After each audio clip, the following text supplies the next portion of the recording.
Hi ವೀಕ್ಷಕರೇ, ಎಲ್ಲರಿಗೂ ನಮಸ್ಕಾರ. ನೋಡಿ ವೀಕ್ಷಕರೇ, ಗೃಹಲಕ್ಷ್ಮಿ ಯೋಜನೆಯ ಪ್ರತಿಯೊಂದು ಫಲಾನುಭವಿಗಳಿಗೂ ಕೊನೆಗೂ ಸರ್ಕಾರದಿಂದ 3 ತಿಂಗಳ ಒಟ್ಟು 6,000 ಹಣನ ಬಿಡುಗಡೆ ಮಾಡಿದ್ದು, ಕರ್ನಾಟಕದ ಪ್ರತಿಯೊಂದು ಫಲಾನುಭವಿಗಳ ಬ್ಯಾಂಕ್ ಖಾತೆಗೆ ನಾಳೆ ಗುರುವಾರ ಆಗಸ್ಟ್ 21ರಿಂದ ಕರ್ನಾಟಕದ 29 ಜಿಲ್ಲೆಗಳ ಪ್ರತಿಯೊಂದು ಫಲಾನುಭವಿಗಳಿಗೆ 4 ಹಂತಗಳಲ್ಲಿ ಈ ಗೃಹಲಕ್ಷ್ಮಿ ಯೋಜನೆಯ 3 ತಿಂಗಳ 6,000 ಹಣನ ಸರ್ಕಾರ ಜಮಾ ಮಾಡ್ತಾ ಇದೆ.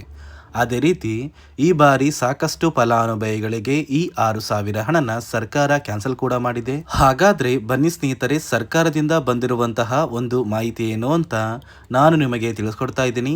ಅದಕ್ಕಿಂತ ಮೊದಲು ನೀವೇನಾದ್ರೂ ಇನ್ನೂ ಕೂಡ ನನ್ನ ಚಾನಲ್ನ ಸಬ್ಸ್ಕ್ರೈಬ್ ಆಗಿಲ್ಲ ಅಂದ್ರೆ ದಯವಿಟ್ಟು ಪ್ರತಿಯೊಬ್ಬರು ಚಾನಲ್ನ ಸಬ್ಸ್ಕ್ರೈಬ್ ಮಾಡ್ಕೊಳ್ಳಿ, ಹಾಗೆ ವಿಡಿಯೋಗೆ ಒಂದು ಲೈಕ್ನ ಕೊಡಿ. ಹೌದು ವೀಕ್ಷಕರೇ, ಕೊನೆಗೂ ಗೃಹಲಕ್ಷ್ಮಿ ಯೋಜನೆಯ ಫಲಾನುಭವಿಗಳ ಬ್ಯಾಂಕ್ ಖಾತೆಗೆ ಹಣಕಾಸು ಇಲಾಖೆಯಿಂದ 3 ತಿಂಗಳ ಗೃಹಲಕ್ಷ್ಮಿ ಯೋಜನೆಯ ಹಣನ ಜಮಾ ಮಾಡಿದ್ದು, ಇಲ್ಲಿಯವರೆಗೂ ಸುಮಾರು 13 ಲಕ್ಷಕ್ಕಿಂತ ಅಧಿಕ ಫಲಾನುಭವಿಗಳ ಬ್ಯಾಂಕ್ ಖಾತೆಗೆ ಈ 3 ತಿಂಗಳ 6,000 ಹಣ ಜಮಾ ಆಗಿದೆ. ನೀವು ಕೇಳಬಹುದು ವೀಕ್ಷಕರೇ, ಖಂಡಿತವಾಗಿಯೂ ಸರ್ಕಾರ ಹಣನ ಜಮಾ ಮಾಡಿದೆಯಂತ. ಹೌದು ವೀಕ್ಷಕರೇ, ಖಂಡಿತವಾಗಿಯೂ ಸರ್ಕಾರದಿಂದ ಈ ಗೃಹಲಕ್ಷ್ಮಿ ಯೋಜನೆಯ ಹಣ ಜಮಾ ಆಗಿದ್ದು, ಸಾಕಷ್ಟು ಫಲಾನುಭವಿಗಳ ಬ್ಯಾಂಕ್ ಖಾತೆಗೆ ಸರ್ಕಾರ ಈಗಾಗಲೇ ಗೃಹಲಕ್ಷ್ಮಿ ಯೋಜನೆಯ 21ನೇ ಕಂತಿನ ಹಣ ಮತ್ತು 22ನೇ ಕಂತಿನ ಹಣನ ಜಮಾ ಮಾಡಿದೆ.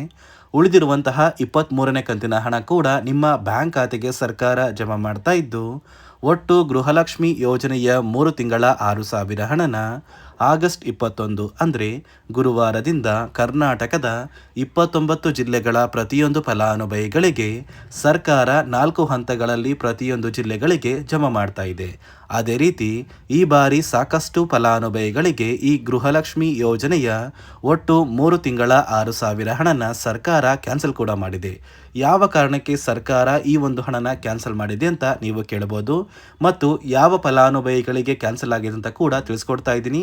ನೋಡಿ ಸ್ನೇಹಿತರೆ, ಈ ಬಾರಿ ಗೃಹಲಕ್ಷ್ಮಿ ಯೋಜನೆಯ ಪ್ರತಿಯೊಂದು ಫಲಾನುಭವಿಗಳಿಗೆ ಹಣಕಾಸು ಇಲಾಖೆಯಿಂದ 3 ತಿಂಗಳ ಒಟ್ಟು ಗೃಹಲಕ್ಷ್ಮಿ ಯೋಜನೆಯ 6,000 ಹಣನ ಜಮಾ ಮಾಡುವಂತಹ ಸಂದರ್ಭದಲ್ಲಿ ಹಣಕಾಸು ಇಲಾಖೆ ಹೊಸದಾಗಿ 5 ನಿಯಮಗಳನ್ನ ಜಾರಿಗೆ ತಂದಿದೆ. ಈ 5 ನಿಯಮಗಳ ಪ್ರಕಾರ ಪ್ರತಿಯೊಂದು ಗೃಹಲಕ್ಷ್ಮಿ ಯೋಜನೆಯ ಫಲಾನುಭವಿಗಳ ದಾಖಲಾತಿಗಳನ್ನ ಚೆಕ್ ಮಾಡ್ತಾರೆ. ಹೀಗೆ ಚೆಕ್ ಮಾಡುವಂತಹ ಸಂದರ್ಭದಲ್ಲಿ ನೀವು ಸರ್ಕಾರ ಜಾರಿಗೆ ತಂದಿರುವ ಈ 5 ನಿಯಮಗಳನ್ನ ಪಾಲಿಸಿದರೆ ಮಾತ್ರ ನಿಮ್ಮ ಬ್ಯಾಂಕ್ ಖಾತೆಗೆ ಹಣ ಜಮಾ ಮಾಡೋದು. ಒಂದು ವೇಳೆ ನೀವು ಈ ನಿಯಮಗಳನ್ನ ಪಾಲಿಸಿಲ್ಲ ಅಂದ್ರೆ ನಿಮ್ಮ ಬ್ಯಾಂಕ್ ಖಾತೆಗೆ ಸರ್ಕಾರ ಹಣ ಜಮಾ ಮಾಡೋದಿಲ್ಲ, ಬದಲಿಗೆ ಕ್ಯಾನ್ಸಲ್ ಮಾಡುತ್ತೆ. ಹಾಗಾದ್ರೆ ಬನ್ನಿ ಸ್ನೇಹಿತರೆ, ಸರ್ಕಾರ ಜಾರಿಗೆ ತಂದಿರುವ ಆ 5 ನಿಯಮಗಳು ಏನು ಮತ್ತು ಯಾವ ಫಲಾನುಭವಿಗಳಿಗೆ ಹಣ ಕ್ಯಾನ್ಸಲ್ ಆಗಿದೆ ಮತ್ತು ಯಾವ ಜಿಲ್ಲೆಯ ಯಾವ ಫಲಾನುಭವಿಗಳಿಗೆ ಈ 6,000 ಹಣ ಜಮಾ ಆಗ್ತಾ ಇದೆ ಅಂತ ನಾನು ನಿಮಗೆ ತಿಳಿಸ್ಕೊಡ್ತಾ ಇದ್ದೀನಿ. ಅದಕ್ಕಿಂತ ಮೊದಲು ನಾಳೆ ಗುರುವಾರ ಆಗಸ್ಟ್ 21ರಂದು ಕರ್ನಾಟಕದ ಯಾವ 29 ಜಿಲ್ಲೆಗಳಿಗೆ ಸರ್ಕಾರ 4 ಹಂತಗಳಲ್ಲಿ ಹಣ ಜಮಾ ಮಾಡ್ತಾ ಇದೆ ಅಂದರೆ ನೋಡಿ ಸ್ನೇಹಿತರೆ, ಮೊದಲ ಹಂತದಲ್ಲಿ ಬಾಗಲಕೋಟೆ, ಬೆಳಗಾವಿ, ವಿಜಯಪುರ, ಧಾರವಾಡ, ಗದಗ, ಹಾವೇರಿ ಮತ್ತು ಉತ್ತರ ಕನ್ನಡ ಈ ಜಿಲ್ಲೆಗಳಿಗೆ ಮೊದಲ ಹಂತದಲ್ಲಿ 3 ತಿಂಗಳ ಹಣ ಜಮಾ ಆಗ್ತಾ ಇದೆ. ಅದೇ ರೀತಿ ಎರಡನೆಯ ಹಂತದಲ್ಲಿ ಬೆಂಗಳೂರು ನಗರ, ಬೆಂಗಳೂರು ಗ್ರಾಮಾಂತರ, ರಾಮನಗರ, ಚಿಕ್ಕಬಳ್ಳಾಪುರ, ಚಿತ್ರದುರ್ಗ, ದಾವಣಗೆರೆ, ಕೋಲಾರ, ಶಿವಮೊಗ್ಗ ಮತ್ತು ತುಮಕೂರು ಈ ಜಿಲ್ಲೆಗಳಿಗೆ ಸರ್ಕಾರ ಎರಡನೆಯ ಹಂತದಲ್ಲಿ ಈ 3 ತಿಂಗಳ 6,000 ಹಣನ ಜಮಾ ಮಾಡ್ತಾ ಇದೆ. ಅದೇ ರೀತಿ ಮೂರನೆಯ ಹಂತದಲ್ಲಿ ಬಳ್ಳಾರಿ, ಬೀದರ್, ಕಲಬುರಗಿ, ಕೊಪ್ಪಳ, ರಾಯಚೂರು, ಯಾದಗಿರಿ ಮತ್ತು ವಿಜಯನಗರ ಈ ಜಿಲ್ಲೆಗಳಿಗೆ 3ನೆಯ ಹಂತದಲ್ಲಿ ಹಣ ಜಮಾ ಆಗ್ತಾ ಇದ್ದು, 4ನೆಯ ಮತ್ತು ಕೊನೆಯ ಹಂತದಲ್ಲಿ ಚಾಮರಾಜನಗರ, ಚಿಕ್ಕಮಗಳೂರು, ದಕ್ಷಿಣ ಕನ್ನಡ, ಹಾಸನ, ಕೊಡಗು, ಮಂಡ್ಯ, ಮೈಸೂರು ಮತ್ತು ಉಡುಪಿ ಈ ಜಿಲ್ಲೆಗಳಿಗೆ 4ನೆಯ ಹಂತದಲ್ಲಿ ಈ ಗೃಹಲಕ್ಷ್ಮಿ ಯೋಜನೆಯ 3 ತಿಂಗಳ 6,000 ಹಣ ಜಮಾ ಆಗ್ತಾ ಇದೆ. ನೋಡಿ ವೀಕ್ಷಕರೇ, ಗೃಹಲಕ್ಷ್ಮಿ ಯೋಜನೆಯ ಪ್ರತಿಯೊಂದು ಫಲಾನುಭವಿಗಳಿಗೆ ಈ ಆಗಸ್ಟ್ ತಿಂಗಳು ಮುಗಿಯುವಷ್ಟರಲ್ಲಿ ಪ್ರತಿಯೊಬ್ಬರು ನಿಮ್ಮ ಬ್ಯಾಂಕ್ ಖಾತೆಗೆ ಈ 3 ತಿಂಗಳ 6,000 ಹಣನ ಪಡ್ಕೋತೀರಾ. ನೋಡಿ ಸ್ನೇಹಿತರೆ, ಈ ಬಾರಿ ಸುಮಾರು 1 ಲಕ್ಷಕ್ಕಿಂತ ಅಧಿಕ ಫಲಾನುಭವಿಗಳ ಬ್ಯಾಂಕ್ ಖಾತೆಗೆ ಸರ್ಕಾರ ಗೃಹಲಕ್ಷ್ಮಿ ಯೋಜನೆಯ ಹಣನ ಜಮಾ ಮಾಡ್ತಾ ಇಲ್ಲ. ಕಾರಣ ಏನು ಅಂದರೆ, ನಿಮ್ಮ ಬ್ಯಾಂಕ್ ಖಾತೆಗೆ ಡಿಬಿಟ್ ಮೂಲಕ ಹಣ ಜಮಾ ಮಾಡುವಂತಹ ಸಂದರ್ಭದಲ್ಲಿ ಸರ್ಕಾರ ಸಾಕಷ್ಟು ಫಲಾನುಭವಿಗಳ ಒಂದು ಬ್ಯಾಂಕ್ ಖಾತೆಗೆ ಹಣ ಜಮಾ ಮಾಡೋದನ್ನು ಕ್ಯಾನ್ಸಲ್ ಮಾಡಿದೆ.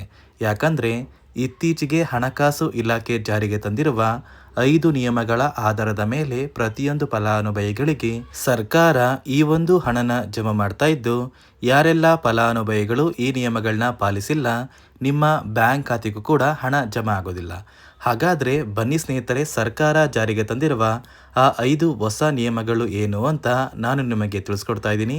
ನೋಡಿ ಸ್ನೇಹಿತರೆ, ಮೊದಲನೆಯ ಒಂದು ನಿಯಮ ಬಂದು, ಸಾಕಷ್ಟು ಫಲಾನುಭವಿಗಳು ಹೊಂದಿರುವಂತಹ ಒಂದು ರೇಷನ್ ಕಾರ್ಡ್ ಏನಿದೆ, ಆ ಒಂದು ರೇಷನ್ ಕಾರ್ಡ್ನ ಮನೆಯ ಸದಸ್ಯರ ಪ್ರತಿಯೊಬ್ಬರ ಒಂದು ಆಧಾರ್ ಕಾರ್ಡ್ನ ನಿಮ್ಮ ರೇಷನ್ ಕಾರ್ಡ್ಗೆ ಕಡ್ಡಾಯವಾಗಿ ಲಿಂಕ್ ಮಾಡಿಸ್ಬೇಕು.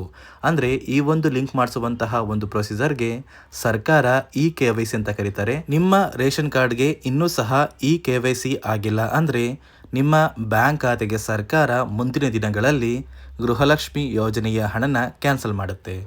ಅದೇ ರೀತಿ ಎರಡನೆಯ ಒಂದು ನಿಯಮ ಬಂದು, ಸಾಕಷ್ಟು ಫಲಾನುಭವಿಗಳು ಕಳೆದ 3 ತಿಂಗಳಿಂದ ಸರ್ಕಾರದಿಂದ ಬರ್ತಾ ಇರುವಂತಹ ಒಂದು ರೇಷನ್ ಏನಿದೆ, ಅಂದರೆ ಉಚಿತ ಅಕ್ಕಿ ಏನಿದೆ, ಈ ಒಂದು ರೇಷನ್ನ ಪಡ್ಕೋತಾ ಇಲ್ಲ. ಒಂದು ವೇಳೆ ಕಳೆದ 3 ತಿಂಗಳಿಂದ ನೀವು ರೇಷನ್ನ ಪಡ್ಕೊಂಡಿಲ್ಲ ಅಂದರೆ ಸರ್ಕಾರ ನಿಮ್ಮ ಬಳಿ ಇರುವಂತಹ ಒಂದು ರೇಷನ್ ಕಾರ್ಡ್ನ ಕ್ಯಾನ್ಸಲ್ ಮಾಡುತ್ತೆ. ನಿಮ್ಮ ರೇಷನ್ ಕಾರ್ಡ್ನ ಸರ್ಕಾರ ಕ್ಯಾನ್ಸಲ್ ಮಾಡಿದರೆ ನಿಮ್ಮ ಬ್ಯಾಂಕ್ ಖಾತೆಗೆ ಗೃಹಲಕ್ಷ್ಮಿ ಯೋಜನೆಯ ಹಣ ಇರ್ಬೋದು ಮತ್ತು ಸರ್ಕಾರದಿಂದ ಬರುವಂತಹ ಒಂದು ಸೌಲಭ್ಯಗಳನ್ನ ನೀವು ಕಳ್ಕೋಬೇಕಾಗುತ್ತೆ. ಅದೇ ರೀತಿ ಮೂರನೆಯ ಒಂದು ನಿಯಮ ಬಂದು, ನೋಡಿ ಸ್ನೇಹಿತರೆ, ನಿಮ್ಮ ಬಳಿ ಇರುವಂತಹ ಒಂದು ಆಧಾರ್ ಕಾರ್ಡ್ ಏನಿದೆ, ಆ ಒಂದು ಆಧಾರ್ ಕಾರ್ಡ್ನ ಕಳೆದ 15 ವರ್ಷಗಳಲ್ಲಿ ನೀವು ಯಾವುದೇ ರೀತಿಯ ಒಂದು ತಿದ್ದುಪಡಿನ ಮಾಡಿಸಿಲ್ಲ ಅಂದರೆ ನಿಮ್ಮ ಬ್ಯಾಂಕ್ ಖಾತೆಗೆ ಸರ್ಕಾರ ಗೃಹಲಕ್ಷ್ಮಿ ಯೋಜನೆಯ ಹಣನ ಕ್ಯಾನ್ಸಲ್ ಮಾಡುತ್ತೆ. ಯಾಕಂದರೆ ಸರ್ಕಾರದಿಂದ ಬಂದಿರುವಂತಹ ಒಂದು ಆದೇಶದ ಪ್ರಕಾರ ಪ್ರತಿಯೊಂದು ಫಲಾನುಭವಿಗಳು ಕಳೆದ 15 ವರ್ಷಗಳಲ್ಲಿ ಯಾವುದೇ ರೀತಿಯ ಒಂದು ತಿದ್ದುಪಡಿನ ನಿಮ್ಮ ಆಧಾರ್ ಕಾರ್ಡ್ಗೆ ನೀವು ಮಾಡಿಸಿಲ್ಲ ಅಂದರೆ ಕಡ್ಡಾಯವಾಗಿ ಆದಷ್ಟು ಬೇಗ ನಿಮ್ಮ ಆಧಾರ್ ಕಾರ್ಡ್ಗೆ ತಿದ್ದುಪಡಿನ ಮಾಡಿಸಿ. ಅದೇ ರೀತಿ ನಾಲ್ಕನೆಯ ಒಂದು ನಿಯಮ ಬಂದು, ನಿಮ್ಮ ಕುಟುಂಬದ ಒಂದು ವಾರ್ಷಿಕ ಆದಾಯ 7 ಲಕ್ಷಕ್ಕಿಂತ ಕಡಿಮೆ ಇರಬೇಕು. ಒಂದು ವೇಳೆ ನಿಮ್ಮ ಕುಟುಂಬದ ವಾರ್ಷಿಕ ಆದಾಯ 7 ಲಕ್ಷಕ್ಕಿಂತ ಜಾಸ್ತಿ ಇದ್ದರೆ ನಿಮ್ಮ ಬ್ಯಾಂಕ್ ಖಾತೆಗೆ ಸರ್ಕಾರ ಗೃಹಲಕ್ಷ್ಮಿ ಯೋಜನೆಯ ಹಣನ ಕ್ಯಾನ್ಸಲ್ ಮಾಡುತ್ತೆ. ಅದೇ ರೀತಿ ಐದನೆಯ ಒಂದು ನಿಯಮ ಬಂದು, ನಿಮ್ಮ ಕುಟುಂಬದ ಸದಸ್ಯರು ಅಥವಾ ಗೃಹಲಕ್ಷ್ಮಿ ಯೋಜನೆಯ ಫಲಾನುಭವಿಗಳು ಯಾರು ಕೂಡ ಸರ್ಕಾರಿ ನೌಕರರಾಗಿ ಕಾರ್ಯನಿರ್ವಹಿಸ್ತಾ ಇರಬಾರ್ದು. ಒಂದು ವೇಳೆ ನಿಮ್ಮ ಕುಟುಂಬದಲ್ಲಿ ಯಾರೇ ಆಗಿದ್ರೂ ಸರ್ಕಾರಿ ನೌಕರರಾಗಿ ಕಾರ್ಯನಿರ್ವಹಿಸ್ತಾ ಇದ್ದರೆ ನಿಮ್ಮ ಬ್ಯಾಂಕ್ ಖಾತೆಗೆ ಗೃಹಲಕ್ಷ್ಮಿ ಯೋಜನೆಯ ಹಣ ಕ್ಯಾನ್ಸಲ್ ಆಗುತ್ತೆ. ಈ 5 ನಿಯಮಗಳ ಆಧಾರದ ಮೇಲೆ ಪ್ರತಿಯೊಂದು ಫಲಾನುಭವಿಗಳಿಗೆ ಸರ್ಕಾರ ಹಣ ಜಮಾ ಮಾಡ್ತಾ ಇದೆ. ಒಂದು ವೇಳೆ ನೀವು ಈ 5 ನಿಯಮಗಳನ್ನ ಪಾಲಿಸಿಲ್ಲ ಅಂದರೆ ನೀವು ಕೂಡ ಗೃಹಲಕ್ಷ್ಮಿ ಯೋಜನೆಯ ಹಣದಿಂದ ವಂಚಿತರಾಗಬೇಕಾಗುತ್ತೆ. ನೋಡಿ ಸ್ನೇಹಿತರೆ, ನಾಳೆ ಗುರುವಾರ ಆಗಸ್ಟ್ 21ರಂದು ಕರ್ನಾಟಕದ 29 ಜಿಲ್ಲೆಗಳ ಪ್ರತಿಯೊಂದು ಫಲಾನುಭವಿಗಳಿಗೆ ಸರ್ಕಾರ 4 ಹಂತಗಳಲ್ಲಿ 3 ತಿಂಗಳ ಒಟ್ಟು 6,000 ಹಣನ ಜಮಾ ಮಾಡ್ತಾ ಇದೆ. ಇದಿಷ್ಟು ಸರ್ಕಾರದಿಂದ ಪ್ರತಿಯೊಂದು ಫಲಾನುಭವಿಗಳಿಗೆ ಬಂದಿರುವಂತಹ ಒಂದು ಮಾಹಿತಿಯಾಗಿದ್ದು, ಆದಷ್ಟು ಬೇಗ ಪ್ರತಿಯೊಬ್ಬರು ನಿಮ್ಮ ಬ್ಯಾಂಕ್ ಖಾತೆಗೆ ಈ ಒಂದು ಹಣನ ಪಡ್ಕೋತೀರಾ ಅಂತ ಹೇಳ್ತಾ, ಇದಿಷ್ಟು ಸರ್ಕಾರದಿಂದ ಬಂದಿರುವ ಮಾಹಿತಿಯಾಗಿದೆ. ನಾನು ಕೊಟ್ಟಿರುವಂತಹ ಮಾಹಿತಿ ನಿಮಗೆ ಇಷ್ಟ ಆಗಿದ್ದಲ್ಲಿ ದಯವಿಟ್ಟು ಪ್ರತಿಯೊಬ್ಬರು ನನ್ನ ಚಾನಲ್ನ ಸಬ್ಸ್ಕ್ರೈಬ್ ಮಾಡ್ಕೊಳ್ಳಿ, ಹಾಗೆ ವಿಡಿಯೋಗೆ ಒಂದು ಲೈಕ್ನ ಕೊಡಿ.